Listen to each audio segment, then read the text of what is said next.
here's how you can unlock fast travel in Crimson Desert. Now if I check over to the map, this place right here, the Royal Trading Post, should be the first place where you're going to spawn into the game after you've done pretty much the prologue. After you make your way through the road right here and end up right next to this here, although it's a little bit obscured because of I haven't really unlocked the map for the area, but try to go over right next to this house right here, as you can see from the red marker. Now that marker pretty much points to this little stone structure right in front of me.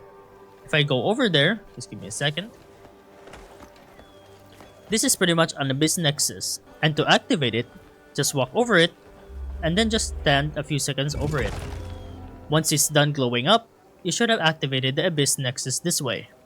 Now all you have to do to access the fast travel for that is going here over to my map, and it should highlight that it's currently unlocked.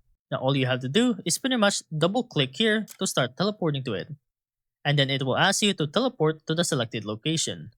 And then just press space to confirm it, and it should do a cutscene of you making the travel there. And it should bring you right over the Abyss Nexus. And here you go. And that's pretty much about it about how to unlock fast travel in Crimson Desert.